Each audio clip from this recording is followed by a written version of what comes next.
Let's talk about the subsects under Digambar and Shwetambar school.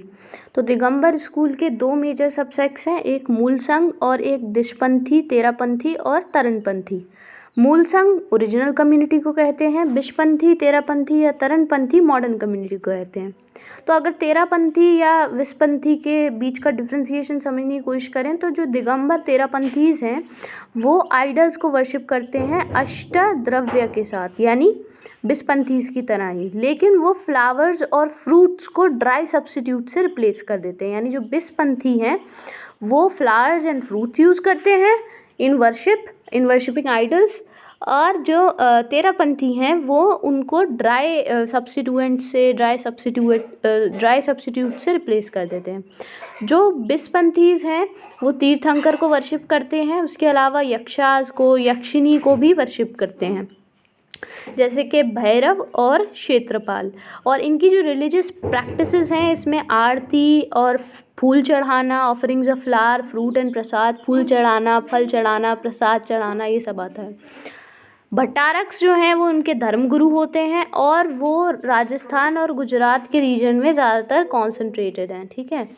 और अगर हम दूसरे हाथ पे देखें तो जो दिगंबर तेरापंथी सेक्ट है वो भट्टारकों का विरोध करता है और सिर्फ तीर्थंकर की पूजा करता है, सिर्फ तीर्थंकर को मानता है, उनकी वर्शिप करता है। श्वेतांबर स्कूल की बात करें तो श्वेतांबर स्कूल के 3 सबसेक्ट्स हैं, जिसमें आते हैं स्थानकवासी पहले, दूसरे मूर्ति पूजक जिनको देरावासी भी कहते हैं, और तीसरे तेरापंथी। तो जो स्थानकवासी हैं वो बिलीव करते हैं सेंट्स की पूजा करने में, यानी किसी आइडल की पूजा करने के बजाय, किसी एक भगवान की मूर्ति की पूजा करने के बजाय किसी गुरु की पूजा करना वो ज़्यादा बेहतर समझते हैं। जो सेंट है वो एक मुहापट्टी पहनता है अपने मुंह के पास, मुहापट्टी अपने मुंह के पास, ताकि वो उसे कवर कर लें अपने मुंह को। मूर्ति पूजक में ऐसा नहीं होता। जो मूर्ति पूजक हैं जिनको देरावासी भी कहते हैं, वो आइडल्स रखते हैं तीर्थंकर के अपने टेम्पल्स में, उनको वर्शिप करते हैं। और जो यहाँ पर जो सेंट्स हैं, सेंट्स यहाँ पर भी हैं, लेकिन वो कोई मुंह पट्टी नहीं पहनते।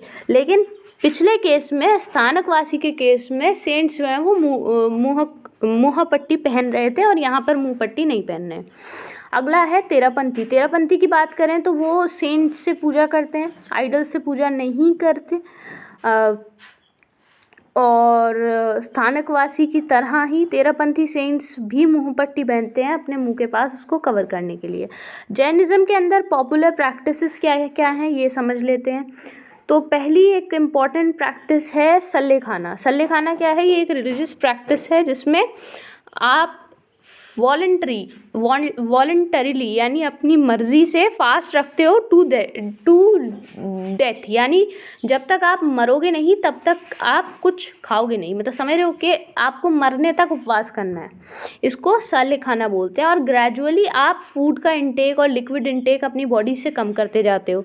इसको सुसाइड नहीं मानते जैन स्कॉलर्स, क्योंकि ये पैशन या फिर पॉइजन या वेपन की वजह से नहीं हो रहा है, बल्कि एक बाकायदा धीरे धीरे इसको जैन मतलब कोई भी कर सकता है, इसको एक जैन एसेटिक भी कर सकता है और एक हाउस होल्डर भी कर सकता है, गृहपति भी कर सकता है, ठीक है। और इसमें यह है कि धीरे धीरे आप खाने का इंटेक करते हो कम, और ये कोई ऐसा नहीं है कि आपने पॉइजन से खुद को मार लिया या वेपन से खुद को मार लिया, बल्कि आपने फास्टिंग करी है टिल डेथ। तो इसको सुसाइड नहीं माना जाता बाय जैन स्कॉलर्स, के समझना बहुत ज़रूरी है। 2015 में जो राजस्थान हाई कोर्ट है उसने इस प्रैक्टिस को बैन करा, क्योंकि राजस्थान हाई कोर्ट के अनुसार ये प्रैक्टिस सुसाइड है। फिर उसी साल बाद में सुप्रीम कोर्ट जो है इंडिया का, उसने उस डिसीजन को, राजस्थान हाई कोर्ट के डिसीजन को ही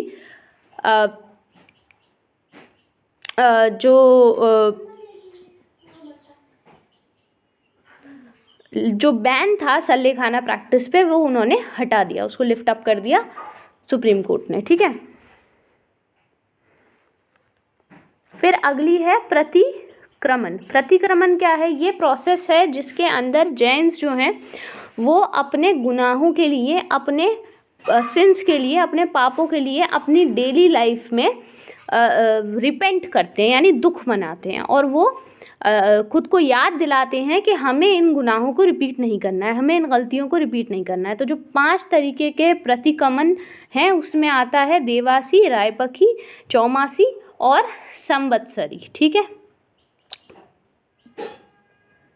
देवासी, रायपखी, चौमासी और संवत्सरी, ये तो 4 ही हुए, 5 नहीं हुए।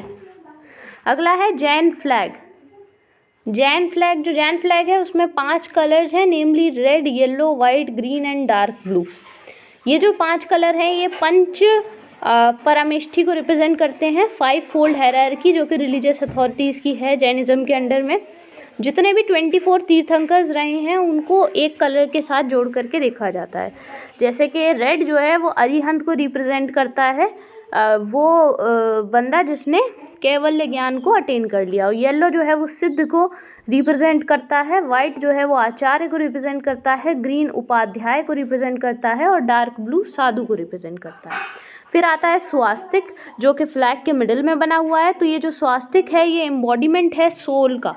4 में से एक फॉर्म में सोल जब एम्बॉडीड होती है तो उसका एम्बॉडीमेंट दिखाया गया है डीटीज़ में, ह्यूमन बींग्स में, एनिमल्स में, बर्ड्स में, इंसेक्ट्स में, प्लांट्स में या फिर हेल बींग्स में। तो जो एस्केलेशन है या डिग्रेडेशन है सोल का इन 4 फॉर्म्स में वो डिपेंड करता है कर्म पर। और जो पर्पस है सोल का वो ये है कि वो आपको इन 4 फॉर्म से या इन 4 स्टेजेस से मुक्त कराए और जीवन के इन 4 चक्रों से मुक्त कराए और आपको अरिहंत या सिद्ध बनाए इवेंचुअली, यानी धीरे धीरे करके इवेंचुअली आपका फाइनल गोल वही होना चाहिए। और जो 3 डॉट्स हैं स्वास्तिक के ऊपर वो रिप्रेजेंट करते हैं रत्नत्रया को या फिर जो 3 ज्वेल्स हैं जैनिज्म के उनको, राइट फेथ, राइट नॉलेज और राइट कंडक्ट। जो कर्व है 3 डॉट के ऊपर वो सिद्धशिला को डिनोट करता है। सिद्धशिला का मतलब है इटर्नल प्लेस, ऐसी जगह जो कि हमेशा रहने वाली है, जो कि यूनिवर्स के एकदम टॉप पर है जहाँ पे अरिहंत और सिद्धार्थ रहते हैं। ठीक है, सो ये टॉपिक यहाँ पर होता है ख़त्म।